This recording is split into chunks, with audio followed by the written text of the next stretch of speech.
ನಮಸ್ಕಾರ ವೀಕ್ಷಕರೇ. ಓವೈಸಿ ಮೇಲೆ ಬಲವಾದ ಆರೋಪ ಮಾಡ್ತಾ ಇದ್ದ ಮಾಧವಿ ಲತಾಗೆ ದೊಡ್ಡ ಜಯ ಸಿಕ್ಕಿದೆ. ಅಸಾದುದ್ದೀನ್ ಓವೈಸಿ ಗೆಲ್ತಾ ಇರೋದೇ ಡಮ್ಮಿ ವೋಟ್ಗಳಿಂದ ಅಂತ ಮಾಧವಿ ಲತಾ ಆರೋಪ ಮಾಡಿ ದೊಡ್ಡ ಸಂಚಲನವನ್ನ ಸೃಷ್ಟಿಸಿದ್ರು. ಆದ್ರೆ ಈಗ ಅದು ನಿಜ ಅನ್ನೋದು ಸಾಬೀತಾಗಿದೆ. ಬರೋಬ್ಬರಿ 5 ಲಕ್ಷಕ್ಕೂ ಅಧಿಕ ಡಮ್ಮಿ ವೋಟ್ಗಳನ್ನ ಡಿಲೀಟ್ ಮಾಡಿಸಿದೆ ಎಲೆಕ್ಷನ್ ಕಮಿಷನ್. ಆದ್ರಿಂದ ಈ ಬಾರಿ ಓವೈಸಿ ಸೋಲು, ಮಾಧವಿ ಲತಾ ಗೆಲುವು 2 ಶತಸಿದ್ಧ ಅನ್ನೋ ಮಾತುಗಳು ಹರಿದಾಡ್ತಾ ಇವೆ. ಈಗ ಇದೆಲ್ಲಾ ಬೆಳವಣಿಗೆಗಳನ್ನ ಕಂಡು ಕಂಗಾಲಾಗಿರೋ ಓವೈಸಿ ಒಂದು ವಿಚಾರವನ್ನ ಹಿಡಿದುಕೊಂಡು ಮಾಧವಿ ಲತಾ ಹಾಗೂ ಬಿಜೆಪಿ ವಿರುದ್ಧ ಕಿಡಿಕಾರೋದಕ್ಕೆ ಶುರು ಮಾಡಿದ್ದಾರೆ. ಈ ಮಧ್ಯೆ ಅವರು ಹೇಳಿರೋ ಒಂದು ವಾಕ್ಯದಿಂದ ಪರೋಕ್ಷವಾಗಿ ಸೋಲನ್ನ ಒಪ್ಪಿಕೊಂಡಂತಾಗಿದೆ ಅನ್ನೋ ಟಾಕ್ ಕೂಡ ಶುರುವಾಗಿದೆ. ಇನ್ನೊಂದೆಡೆ ಬಿಜೆಪಿ ಗೆದ್ದಾಗ ಇವಿಎಂ ಬಗ್ಗೆ ಕೈ ತೋರಿಸ್ತಾ ಇದ್ದ ವಿಪಕ್ಷಗಳಿಗೆ ಸುಪ್ರೀಂ ಕೋರ್ಟ್ ಸರಿಯಾದ ಛಾಟಿ ಬೀಸಿದೆ. ಹಾಗಿದ್ರೆ ಏನಿದು ಬೋಗಸ್ ವೋಟ್ ಪ್ರಕರಣ? ಸೋಲಿನ ಭಯದಲ್ಲಿ ಓವೈಸಿ ನೀಡ್ತಾ ಇರೋ ಹೇಳಿಕೆಗಳೇನು? ಇವಿಎಂ ಬಗ್ಗೆ ದನಿ ಎತ್ತಿದವರಿಗೆ ಸುಪ್ರೀಂ ಕೋರ್ಟ್ ಹೇಳಿದ್ದೇನು? ಇದೆಲ್ಲವನ್ನ 1 by 1 ಹೇಳ್ತಾ ಹೋಗ್ತೀವಿ. ಈ ವಿಡಿಯೋವನ್ನ ತಪ್ಪದೆ ಕೊನೆ ತನಕ ನೋಡಿ. ಅದಕ್ಕೂ ಮುನ್ನ ಮೀಡಿಯಾ ಮಾನ್ಸ್ಟರ್ ಚಾನೆಲ್ ಅನ್ನ ತಪ್ಪದೆ ಸಬ್ಸ್ಕ್ರೈಬ್ ಮಾಡಿ. ಎಸ್, ಬಹುಶಃ ಭಾರತದ ಚುನಾವಣಾ ಇತಿಹಾಸದಲ್ಲೇ ಇಂಥದ್ದೊಂದು ಬಲವಾದ ಆರೋಪವನ್ನ ಯಾರು ಮಾಡಿರಲಿಲ್ಲ ಅನ್ಸುತ್ತೆ. ಹೈದರಾಬಾದ್ನಲ್ಲಿ ಓವೈಸಿ ಕುಟುಂಬ ಪ್ರಭಾವಿ. ಅವರ ಎದುರು ನಿಂತ್ರೆ ಸೋಲೆ ಗತಿ. ಅವರ ಸಮುದಾಯದವರೆಲ್ಲರೂ ಅವರಿಗೆ ವೋಟ್ ಹಾಕ್ತಾರೆ ಅನ್ನೋ ಕಾರಣದಿಂದ ಅವರ ಎದುರು ಸ್ಪರ್ಧೆ ಮಾಡೋದಕ್ಕೆ ಯಾರು ಮನಸ್ಸೇ ಮಾಡ್ತಾ ಇರಲಿಲ್ಲ.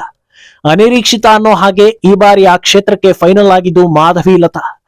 ಆದ್ರೆ ಟಿಕೆಟ್ ಸಿಕ್ಕಿದ್ದು ಅಚಾನಕ್ ಆಗಿ. ಏನಾಗುತ್ತೋ ಆಗ್ಲಿ ಅಂತ ಕೈಕಟ್ಟಿ ಕೋರದ ಮಾಧವಿ ಲತಾ ಈ ಬಾರಿ ಗೆಲ್ಲೋದಕ್ಕೆ ಏನೆಲ್ಲಾ ಮಾಡ್ಬೇಕೋ ಅದೆಲ್ಲವನ್ನ ಸಮರ್ಪಕವಾಗಿ ಮಾಡ್ತಾ ಇದ್ದಾರೆ. ಹೈದರಾಬಾದ್ನಲ್ಲಿ ಓವೈಸಿ ಗೆಲ್ತಾ ಇರೋದು ಫೇಕ್ ವೋಟ್ಗಳಿಂದ. 6 ಲಕ್ಷ ಫೇಕ್ ವೋಟ್ಗಳಿವೆ ಅಂತ ಬಲವಾಗಿ ಆರೋಪಿಸಿದ್ರು. ಇದನ್ನ ಗಂಭೀರವಾಗಿ ಪರಿಗಣಿಸಿದ ಚುನಾವಣಾ ಆಯೋಗ ಪರಿಶೀಲಿಸಿದಾಗ ಭಯಾನಕ ವಿಚಾರ ಬಯಲಾಗಿದೆ.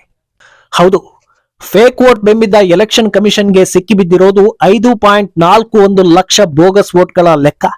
ಇದರಲ್ಲಿ ಬರೋಬ್ಬರಿ 54,259 ಐಡಿಗಳು ಡೂಪ್ಲಿಕೇಟ್ ಆಗಿದ್ರೆ 47,141 ಡೆಡ್ ವೋಟರ್ಗಳ ಲಿಸ್ಟ್ ಇತ್ತು. ಇದೆಲ್ಲವನ್ನ ಡಿಲೀಟ್ ಮಾಡಿಸೋ ಮೂಲಕ ಓವೈಸಿಗೆ ಮಾಸ್ಟರ್ ಸ್ಟ್ರೋಕ್ ಕೊಟ್ಟಿದೆ. ಈ ವಿಚಾರದಲ್ಲಿ ಓವೈಸಿ ಬಾಯಿ ಬಿಡದಂತಾಗಿದೆ. ಮಾಧವಿ ಲತಾ ಸಮಾಜ ಸೇವೆಯಲ್ಲಿ ಇದ್ದವರು. ಅವರಿಗೆ ರಾಜಕಾರಣ ಗೊತ್ತಿಲ್ಲ ಅಂತೆಲ್ಲ ಮಾತಾಡ್ತಾ ಇದ್ರು. ಆದ್ರೆ ರಾಜಕೀಯಕ್ಕೆ ಎಂಟ್ರಿ ಕೊಡ್ತಾ ಇದ್ದ ಹಾಗೆ ದೇಶದಲ್ಲೇ ಯಾರು ಮಾಡದ ಮೆಗಾ ಆಪರೇಷನ್ ಮಾಡಿದ್ದಾರೆ. ಆದ್ರಿಂದ ಮಾಧವಿ ಮೇಲೆ ಕ್ಷೇತ್ರದ ಜನತೆಗೆ ನಂಬಿಕೆ ಮತ್ತಷ್ಟು ಹೆಚ್ಚಾಗಿದೆ. ಈ ಆರೋಪ ಪ್ರೂವ್ ಆಗಿದ್ದೇ ತಡ ಓವೈಸಿ ಮೇಲೆ ಮಾಧವಿ ಲತಾ ಮಾಡಿದ್ದ ಇತರೆ ಆರೋಪಗಳ ಬಗ್ಗೆಯೂ ಚರ್ಚೆ ಶುರುವಾಗಿದೆ. ಆದ್ರಿಂದ ಓವೈಸಿ ಈ ಬಾರಿ ಸೋಲಬಹುದು ಅಂತಲೇ ಹೇಳಲಾಗ್ತಾ ಇದೆ.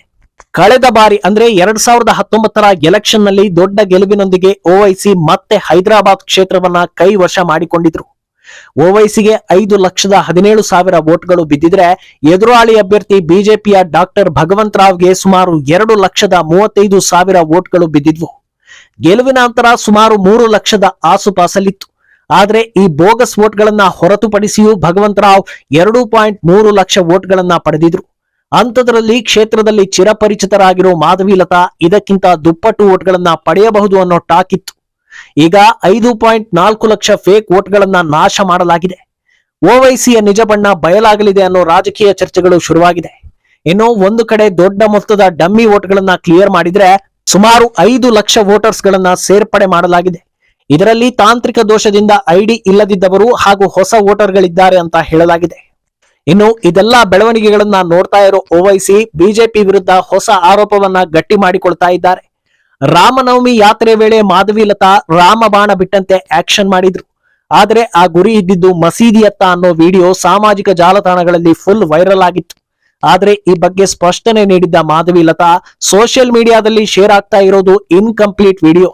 ನಾನು ಮಸೀದಿ ಕಡೆ ಗುರಿ ಇಟ್ಟಿಲ್ಲ ಅಂತ ಹೇಳಿದ್ರು. ಅಲ್ಲದೆ ಇದರಿಂದ ಯಾರಿಗಾದ್ರೂ ಬೇಸರವಾಗಿದ್ರೆ ಕ್ಷಮೆ ಯಾಚಿಸ್ತೀನಿ ಅಂತಲೂ ಮನವಿ ಮಾಡಿದ್ರು. ಆದ್ರೆ ಮಾಧವಿ ಲತಾ ವಿರುದ್ಧ ಮಾತನಾಡೋದಕ್ಕೆ ಸಾಧ್ಯವಾಗದೆ ಕುಳಿತಿದ್ದ ಓವೈಸಿ ಇದನ್ನೇ ದೊಡ್ಡ ಚುನಾವಣಾ ಅಸ್ತ್ರ ಮಾಡಿಕೊಳ್ಳೋದಕ್ಕೆ ಮುಂದಾಗಿದ್ದಾರೆ. ಮಾಧವಿ ಲತಾ ಹಾಗೂ ಬಿಜೆಪಿ ವಿರುದ್ಧ ಕಿಡಿಕಾರ್ತಾ ಇದ್ದಾರೆ. ಬಿಜೆಪಿ ಹಾಗೂ RSS ಉದ್ದೇಶಪೂರ್ವಕವಾಗಿ ಇಂತಹ ಕೆಲಸಗಳನ್ನ ಮಾಡಿಸ್ತಾ ಇದೆ. ಇದೆಲ್ಲವನ್ನ ನಾವು ಒಪ್ಪಿಕೊಳ್ಳೋದಕ್ಕೆ ಸಾಧ್ಯವೇ ಇಲ್ಲ. ವಿಕಸಿತ ಭಾರತ ಅಂತ ಹೇಳ್ಕೊಂಡು ಪ್ರಧಾನಿ ಮೋದಿ ಹಾಗೂ ಬಿಜೆಪಿ ನಾಯಕರು ಪ್ರಚಾರ ಮಾಡ್ತಾರೆ. ಆದ್ರೆ ಇದೇನಾ ವಿಕಸಿತ ಭಾರತ ಅಂತ ಪ್ರಶ್ನೆ ಮಾಡಿದ್ದಾರೆ. ಈ ಆರೋಪಿಸೋ ಹೊತ್ತಲ್ಲಿ ಓವೈಸಿ ನಮಗೆ ಎಲೆಕ್ಷನ್ಗಿಂತ ಶಾಂತಿ ಮುಖ್ಯ ಅಂತ ಹೇಳಿರೋದು ಪರೋಕ್ಷವಾಗಿ ಅವರು ಸೋಲನ್ನ ಒಪ್ಪಿಕೊಂಡ್ರ ಅನ್ನೋ ಚರ್ಚೆಗೆ ನಾಂದಿ ಹಾಡ್ತಾ ಇದೆ.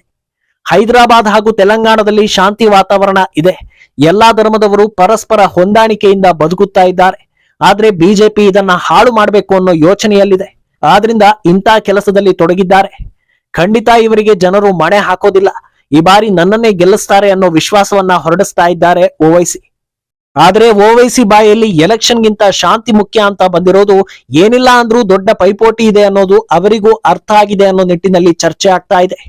ಇನ್ನೂ ಒಂದು ಹಂತ ಮುಂದಕ್ಕೆ ಹೋಗಿ ಮಾತನಾಡಿರೋ ಓವೈಸಿ, ಇಡೀ ದೇಶದಲ್ಲಿ ತೆಲಂಗಾಣದ ಪರ್ ಕ್ಯಾಪಿಟಾ ಇನ್ಕಮ್ ಹೆಚ್ಚಿದೆ. ಅದು ಹೇಗೆ ಸಾಧ್ಯವಾಯಿತು ಅಂದ್ರೆ ಇಲ್ಲಿ ಶಾಂತಿ ನೆಲೆಸಿರೋದಕ್ಕೆ. ಬಿಜೆಪಿ ಬಂದ್ರೆ ಶಾಂತಿ ಸೌಹಾರ್ದತೆಗೆ ಧಕ್ಕೆ ಬರುತ್ತೆ.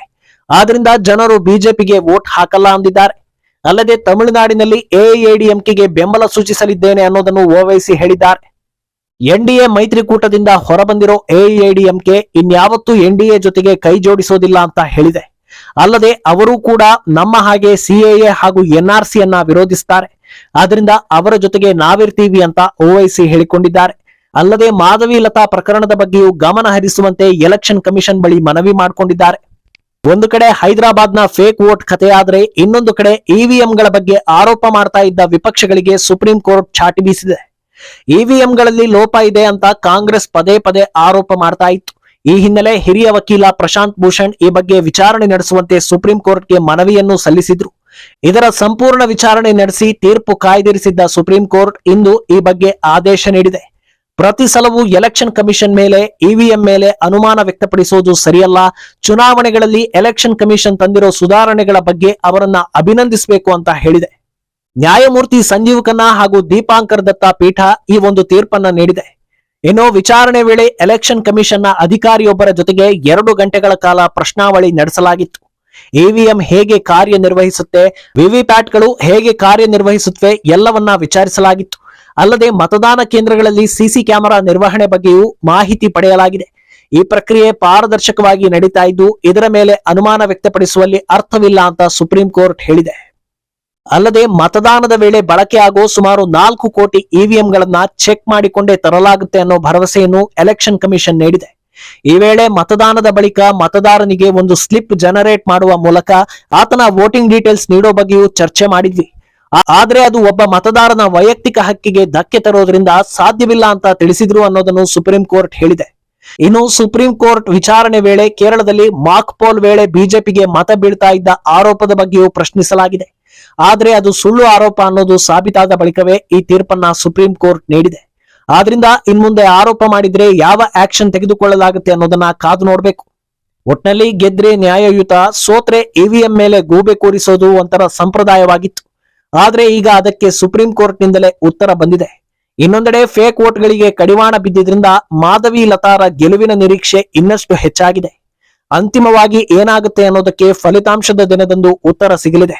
ಈ ಬಗ್ಗೆ ನಿಮ್ಮ ಅಭಿಪ್ರಾಯವನ್ನ ತಪ್ಪದೆ ಕಾಮೆಂಟ್ ಮೂಲಕ ತಿಳಿಸಿ.